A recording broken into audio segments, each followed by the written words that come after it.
আসসালামু আলাইকুম এভরিওয়ান, কেমন আছেন সবাই? আশা করি সবাই অনেক ভালো আছেন।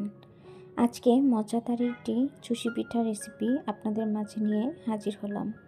আশা করি আমার সহজ রেসিপিটি আপনাদের কাছে ভালো লাগবে, আর লাইক দিয়ে পুরো ভিডিওটি দেখে নেবেন।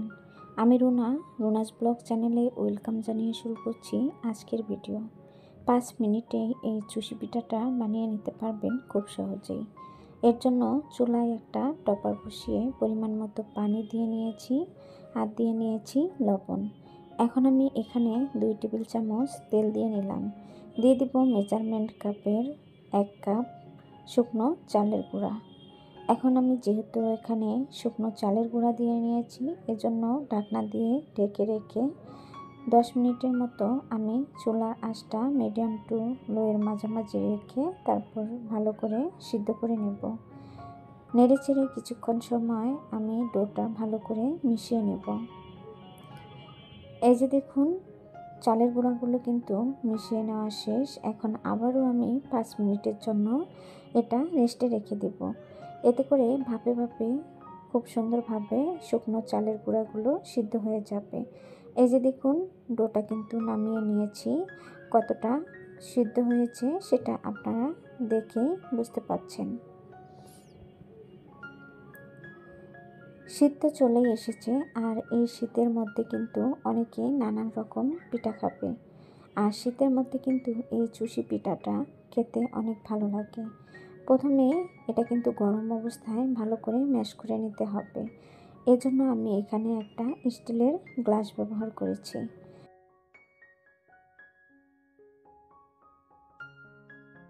আমি গ্লাস দিয়ে কিছুক্ষণ সময় ভালো করে মতে নিয়েছি। তারপর এখন গরমটা হাতে সহ্য হচ্ছে, এজন্য আমি হাত দিয়ে একটু ভালো করে মেখে তারপর একটা সফট ডো বানিয়ে নেব। এই যে দেখুন, ডোটা কতটা পারফেক্ট হয়েছে আপনারা কিন্তু দেখেই বুঝতে পাচ্ছেন। এখন আমি একটা ডো থেকে অল্প পরিমাণের ডো নিয়ে নেব। এরপর আমি একটা দেখুন রোলের মতো বানিয়ে নেব। আর এই পিঠাটা বানানো কিন্তু একদম সহজ। মনোযোগ দিয়ে দেখলেই কিন্তু সবাই খুব সহজে বানিয়ে নিতে পারবেন।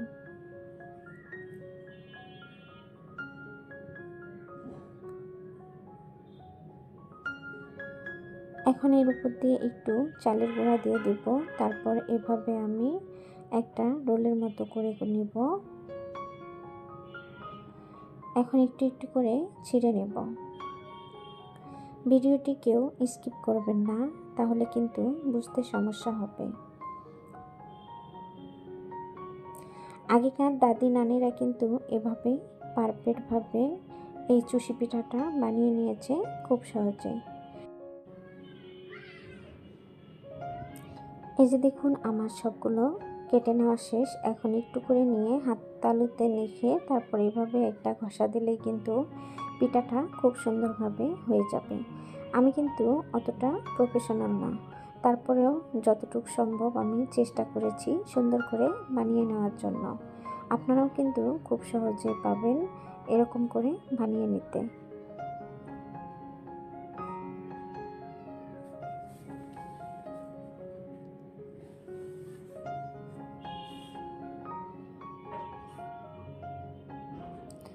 এই যে দেখুন, আমি কয়েকটা পিঠা কিন্তু বানিয়ে নিয়েছি অল্প সময়ের মধ্যে, আর এভাবেই আমি সবগুলো পিঠাই বানিয়ে নিব খুব সহজে। ভিডিওটি স্কিপ করবেন না, তাহলে কিন্তু বুঝতে সমস্যা হবে। মনোযোগ দিয়ে পুরো ভিডিওটি সবাই একটু প্লিজ দেখে নেবেন। আর ভিডিওটি এ পর্যন্ত দেখেও যারা একটা লাইক দিতে ভুলে গিয়েছেন, প্লিজ একটা লাইক দিয়ে দেবেন। আর কমেন্টের মাধ্যমে জানিয়ে দিবেন আমার এই সহজ চুষি পিঠার রেসিপিটি আপনাদের কাছে কেমন লেগেছে।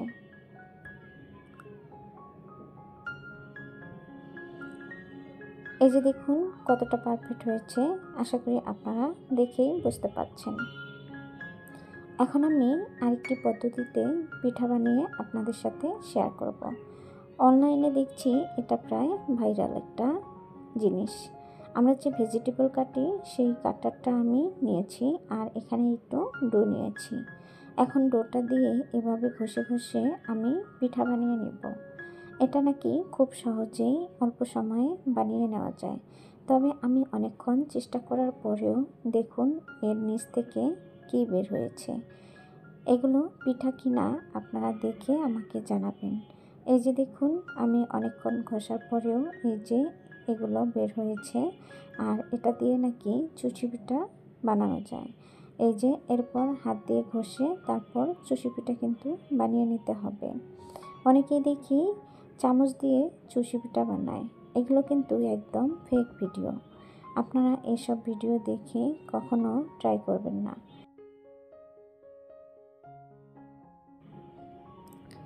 আমি এই যে সবগুলো পিঠা বানিয়ে নিয়েছি, মাশাআল্লাহ অনেকটাই সুন্দর হয়েছে। যতটুকু সম্ভব চেষ্টা করেছি সুন্দর করে বানানোর জন্য।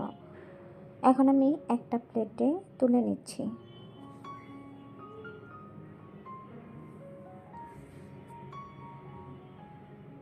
এই যে দেখুন একটা প্লেটে আমি পিঠাগুলো তুলে নিয়েছি, আর সবগুলো মিলিয়ে এতটুকু পিঠা হয়েছে। এটা দিয়েই মাশাআল্লাহ আমাদের হয়ে যাবে। এখন চুলায় একটা টপার বসিয়ে দিয়ে দিলাম 1 লিটার লিকুইড দুধ। দুধগুলো জাল দিয়ে আমি ঘন করে নিয়েছি, আপনারা কিন্তু দেখেই বুঝতে পাচ্ছেন। আর এই দুধের মধ্যে আমি কোনো রকম পানি ব্যবহার করব না। আপনারা চাইলে এখানে পানি দিয়ে নিতে পারেন। লবণ যদি আপনারা পছন্দ করেন তাহলে এটা দিতে পারেন, আর না পছন্দ করলে স্কিপ করতে পারেন। আমি যে বানিয়ে রেখেছিলাম পিঠাগুলো এর মধ্যে দিয়ে দিলাম। এখন আমি আলতোভাবে পিঠাগুলো একটু নেড়ে দিব। জুড়ে নাড়াচাড়া করা যাবে না, এতে করে কিন্তু পিঠাগুলো ভেঙে যাবে। আমি খেজুর গুড় একটু গরম পানি দিয়ে গুলিয়ে নিয়েছিলাম, সেটা এর মধ্যে দিয়ে দিলাম। আপনারা এখানে গুড়ের পরিবর্তে চিনি দিয়েও কিন্তু এই পিঠাটা বানিয়ে নিতে পারবেন। খেজুর গুড় দিলে সুন্দর একটা ফ্লেভার আসে আর খেতে অনেক ভালো লাগে। আমার কাছে খেজুর গুড়টা অনেক পছন্দের, এর জন্য আমি এটা দিয়ে নিয়েছি। এই যে দেখুন গুড় দেওয়ার পরে কিন্তু কালারটা অনেকটাই চেঞ্জ হয়ে গিয়েছে। এখন আমি বলক তুলে নিব, আর এটা একটু পাতলা অবস্থায় নামিয়ে নিতে হবে। ঠান্ডা হওয়ার পরে কিন্তু অনেকটাই ঘন হয়ে যাবে। সবসময় চেষ্টা করবেন শুধু দুধ দিয়ে এই পিঠাটা রান্না করার জন্য, এতে করে খেতে কিন্তু অনেক টেস্ট হয়। আর পানি দিয়ে রান্না করলে কিন্তু তেমন মজা হয় না। দুধ দিয়েই চেষ্টা করবেন এই পিঠাটা রান্না করার জন্য। এই যে দেখুন এই পিঠাগুলো কিন্তু ভেঙে যায়নি, মাশাআল্লাহ অনেক সুন্দর হয়েছে, আর খেতেও কিন্তু অনেক অনেক মজা হয়েছিল। এই যে পিঠাগুলো বলক তুলে আমি নিয়েছি, আর পিঠাগুলো এখন আমি ঠান্ডা করে নেব নামিয়ে। আমার এই সহজ পিঠা রেসিপিটি আপনাদের কাছে কেমন লেগেছে? আশা করি ভালো লেগেছে।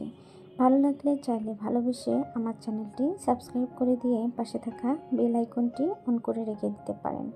আমি যে কোনো সময় ভিডিও আপলোড করার সাথে সাথে আপনাদের কাছে নোটিফিকেশন চলে যাবে। সময় সুযোগ বুঝে আমার ভিডিওটি দেখে নিতে পারেন।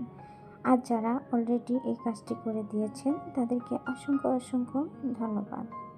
এই যে দেখুন আপনাদের একটু কাছের থেকেই দেখিয়ে দিচ্ছি, পিঠাগুলো কিন্তু একদম ভাঙেনি। এটা একদম পারফেক্টভাবে রান্না করা হয়েছে। এখন আমি একটা প্লেটে পরিবেশন করে নিচ্ছি।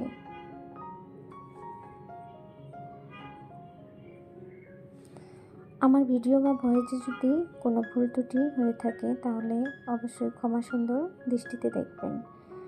আমার ভিডিওগুলো ভালো লাগলে অবশ্যই কমেন্টের মাধ্যমে জানাবেন। আজ এ পর্যন্ত, আবারও কথা হবে অন্য কোনো ভিডিওতে। এ পর্যন্ত ভালো থাকবেন, সুস্থ থাকবেন। আল্লাহ হাফেজ।